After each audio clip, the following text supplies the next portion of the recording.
Hello everyone, welcome back to my channel. So guys, आज की इस वीडियो में मैं एक स्टोरी लेकर आई हूँ जो कि बहुत ही प्यारी स्टोरी है। आई होप कि आपको बहुत ही अच्छी लगेगी, बहुत ही पसंद आएगी। इस वीडियो में ये इंग्लिश में है ये स्टोरी। इसकी मैं word to word Hindi meaning बताऊंगी, साथ ही साथ जो भी टेंस होगी उसे भी यहाँ पे क्लियर करूंगी।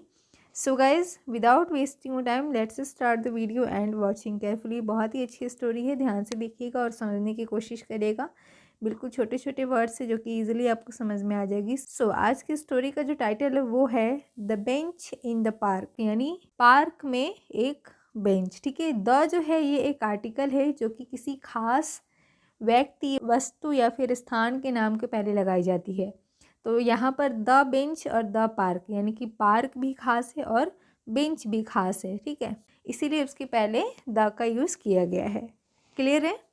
इनका मतलब ये होता है यानी कि पार्क में बेंच। सो चलिए फटाफट से पढ़ना शुरू करते हैं। आई होप कि आपको पसंद आएगी, बहुत ही अच्छी लगेगी। ये एक लव स्टोरी है जो कि बिल्कुल शॉर्ट है। वंस, एक बार, अ बॉय, एक लड़का, नेम्ड यानी कि नाम था, एक लड़के का नाम था। ये वर्ब की सेकेंड फॉर्म है, ये पास्ट इंडेफिनिट टेंस की सेंटेंस है। रेयान, ठीक है, Ryan.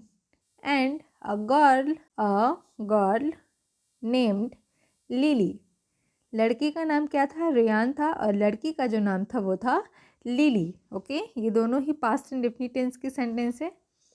Visited the same park every evening. Visited यानी कि विजिट का मतलब होता है देखना, किसी जगह की विजिट करना यानी उसको देखना, वहाँ पर जाना। ठीक है, तो यहाँ पर इसका सेंस है कि विजिटेड, वे जाते थे रेगुलर। द सेम पार्क, एक ही पार्क में जाते थे, एक ही पार्क में। एवरी इवनिंग, हर शाम को वो उस पार्क में जाते थे।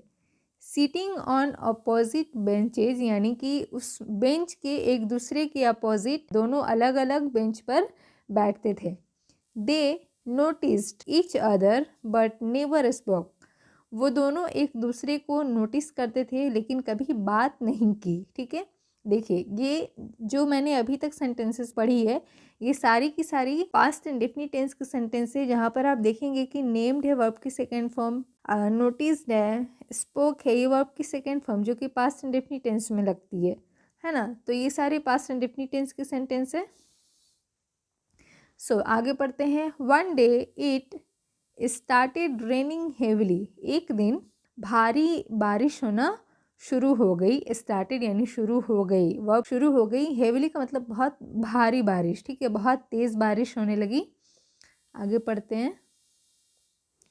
Lily had no umbrella. Lily के पास कोई भी अम्ब्रेला यानी कि छाता नहीं था। एंड लुक्ड वरीड, और वो परेशान दिख रही थी यानी चिंते में थी, परेशान थी। Ryan quickly ran over and offered her his umbrella. Ryan जो था वो क्विकली, तुरंत दौड़ते हुए आया और लिली को अपने छाता का ऑफर किया। ठीक है, अपना छाता देने के लिए बोला। That small act of kindness sparked their first conversation. ठीक है, अगर आप लॉन्ग वर्ड लग रही है, आपको पढ़ने में प्रॉब्लम हो रही है, तो आप इसको 2 पार्ट में करके इस वर्ड को जोड़ के पढ़ सकते हैं, जैसे कन्वर्सेशन। ठीक है, कन्वर्सेशन पढ़ेंगे। ठीक है, यानी ये छोटी सी मदद उनके पहले बातचीत का कारण बन गई। ये छोटी सी जो काइंडनेस थी उसकी। They started meeting every day. They starting यानी कि वे शुरू कर गए, क्या कर गए?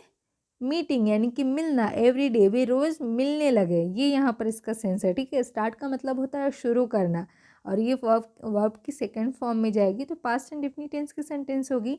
सो यहाँ पर इसका सेंस ये होगा कि उन्होंने रोज़ मिलना शुरू कर दिया।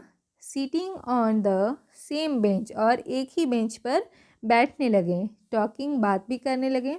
एंड लाफिंग, और हंसते थे। ठीक है, ईयर्स लेटर, कुछ साल के बाद, ऑन दैट सेम बेंच, उसी बेंच पर, आगे देखते हैं। Ryan got down on one knee and propose to lily.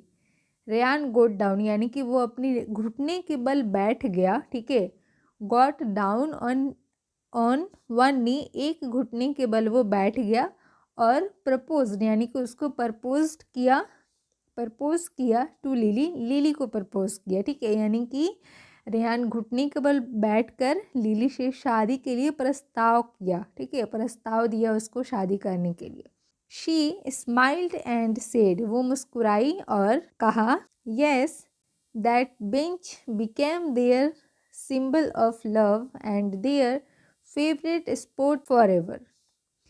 उसने बोला हाँ, वह बेंच, दैट बेंच, बिकेम, बन गया, ठीक है, देयर सिंबल, प्रेम का प्रतीक बन गया, and their favourite spot for ever, और उनकी पसंदीदा स्थान जहाँ पर वो हमेशा मिलते थे, बैठते थे, वो उस जो जगह थी वो उनका फेवरेट पसंदीदा स्थान, वो जगह बन गई, एक उनकी एक पॉइंट बन गई जहाँ पर उनकी शुरुआत हुई थी और वो मिलने लगे थे, बातचीत करने लगे थे। सो गाइज ये थी स्टोरी, बहुत ही प्यारी स्टोरी है। सो इसका मोरल भी मैंने यहाँ पर लिखा है। ये मोरल ये है कि love begins with small moments, जो प्रेम होता है, प्यार होता है, वो छोटे लम्हों से शुरू होती है।